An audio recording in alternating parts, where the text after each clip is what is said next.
JPSC के खिलाफ भारतीय युवा मोर्चा के प्रदेश अध्यक्ष शशांक राज ने एक प्रेस कॉन्फ्रेंस की और उन्होंने चेतावनी दी है कि वो जेपीएससी का घेराव करेंगे। उन्होंने कहा है कि इतनी विसंगतियों के बावजूद जेपीएससी जवाब नहीं दे रहा है, कट ऑफ मार्क्स जारी नहीं कर रहा है। तो उन्होंने कहा है कि अगर जेपीएससी अभी भी नहीं मानता तो भारतीय जनता युवा मोर्चा अपना आक्रोश प्रदर्शित करते हुए जेपीएससी कार्यालय का घेराव करेगा। क्या कुछ कहा है शशांक राज ने, आपको हम सुना देते हैं। पूरे प्रदेश में एक ज्वलंत विषय जो छात्रों का विषय है और पूरे प्रदेश के छात्र त्राहिमाम कर रहे हैं। पूरे प्रदेश के छात्र चूंकि पढ़ते हैं, कोचिंग करते हैं अलग अलग जिलों से आकर, और काफ़ी पैसा इन्वेस्ट करने के बाद अगर उनकी नौकरी बिक जाती है तो छात्र काफ़ी परेशान हो जाते हैं। 14वीं जेपीएससी का जिस प्रकार से रिजल्ट आया है 3 तारीख के रात में अंधेरे में, और जेपीएससी का एक कल्चर हो चुका है, क्योंकि जेपीएससी का काम है पूरे प्रदेश के छात्रों को रोजगार देना, लेकिन वो रोजगार कार्यालय नहीं व्यापार कार्यालय बन चुका है जेपीएससी कार्यालय, ये हमारा मानना है। और जेपीएससी के कारण पूरे प्रदेश के छात्र त्राहिमाम कर रहे हैं, और छात्र बार बार सरकार से सवाल पूछते हैं, जेपीएससी से सवाल पूछता है, लेकिन जेपीएससी की तरफ से कोई सवाल का जवाब नहीं आता है। युवा मोर्चा ने चूंकि जेपीएससी के आंदोलन को, जेएसएससी के आंदोलन को, इस प्रदेश के एक एक छात्रों के साथ भारतीय जनता युवा मोर्चा उनके साथ खड़ा है। जिस प्रकार से 14वीं जेपीएससी में जो विसंगतियां आप देखेंगे कि 3 तारीख को रात के अंधेरे में जेपीएससी का रिजल्ट आता है, और जब कार्बन ओएमआर सीट के माध्यम से छात्र चूंकि कार्बन ओएमआर सीट अपना घर ले जाता है, कई छात्रों की जब शिकायत आ रही है कि फर्स्ट पेपर में उन्होंने अटेम्प्ट कम किया था, सेकंड पेपर में अटेम्प्ट ज़्यादा किया था, फिर भी लोग पास। कट ऑफ मार्क्स अभी तक जेपीएससी के तरफ से जारी नहीं किया गया है, और बार बार छात्र डिमांड करते हैं कि जेपीएससी कट ऑफ मार्क्स जारी करे ताकि स्टूडेंट को पता चल पाए कि आखिर वो पास है कि नहीं। वो जेपीएससी के चीज़ों पर अब स्टूडेंट भरोसा करना छोड़ दिए हैं। तीसरा, ड्रॉप आउट क्वेश्चन लगातार जेपीएससी में, हर जेपीएससी में चालू है।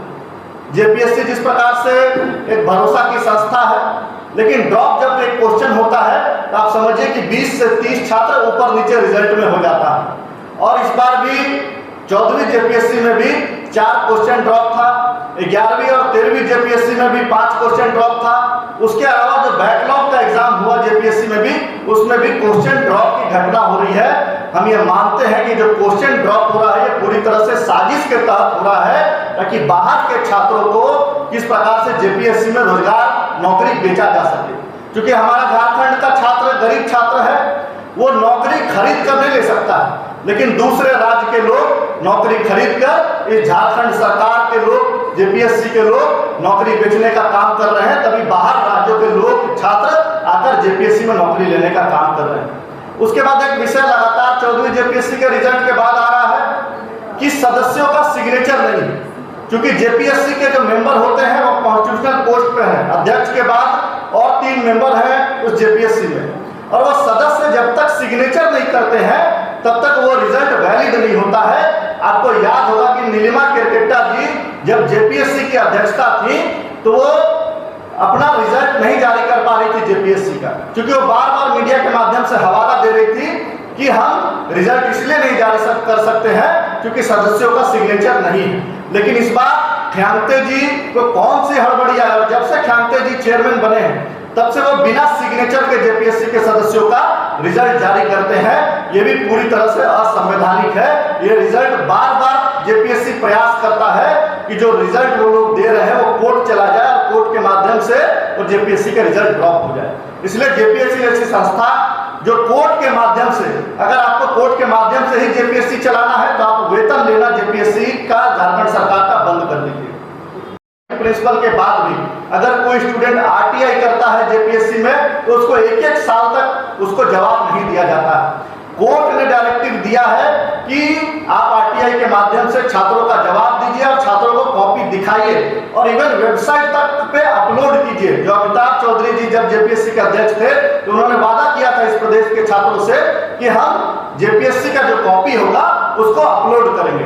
लेकिन अभी तक उसके बाद 11वीं 13वीं हुआ, ये 14वीं जेपीएससी हुआ, जेपीएससी का कोई कॉपी वेबसाइट पे अपलोड नहीं होता है। ये क्या गड़बड़ ज्यादा जेपीएससी के अंदर चल रहा है, जो लोग कॉपी छात्रों को नहीं दिखाना चाह रहे हैं और आरटीआई का जवाब नहीं दे रहे हैं। कोर्ट के डायरेक्टिव के बाद भी छात्रों को, चूंकि कोर्ट ने डायरेक्शन दिया है कि छात्र जब चाहे जिस समय चाहे उस समय कॉपी देख सकता है, लेकिन उसके बाद भी कोर्ट के डायरेक्टिव के बाद भी कॉपी आरटीआई के माध्यम से नहीं दिखाया जाता है।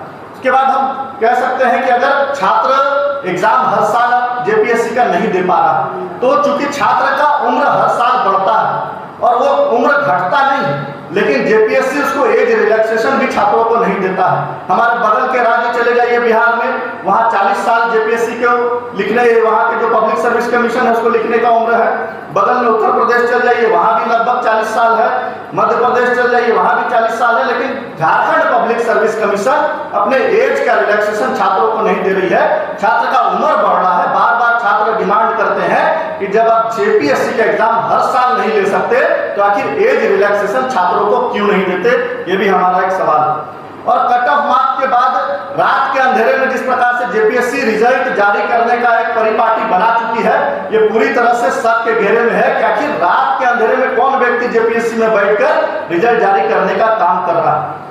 उसके बाद जिस प्रकार से हम लोग देखते थे कि जेएसएससी सीजीएल का जब मामला चल रहा था, तो जेएसएससी के सचिव और उनके अधिकारी आते थे, प्रेस के माध्यम से छात्रों को संबोधित करते थे।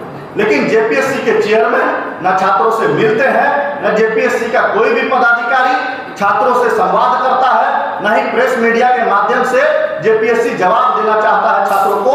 आखिर छात्रों का भ्रम दूर करेगा कौन?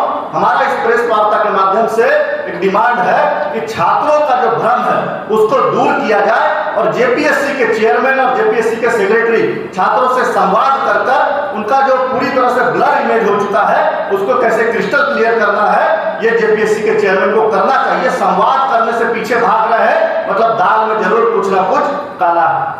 अभी युवा मोर्चा ने तय किया है कि आने वाला जो हमारा 22 तारीख है, 22 तारीख को युवा मोर्चा का पूरा झारखंड प्रदेश के कार्यकर्ता जेपीएससी की ओर कूच करेंगे, क्योंकि हमारा नारा है कि छात्रों की हुंकार अब नहीं सहेंगे रोजगार का व्यापार। इसलिए रोजगार को जो व्यापार का माध्यम बनाने का प्रयास कर रहा है जेपीएससी, उसको हम झारखंड में हरगिज बनने नहीं देंगे।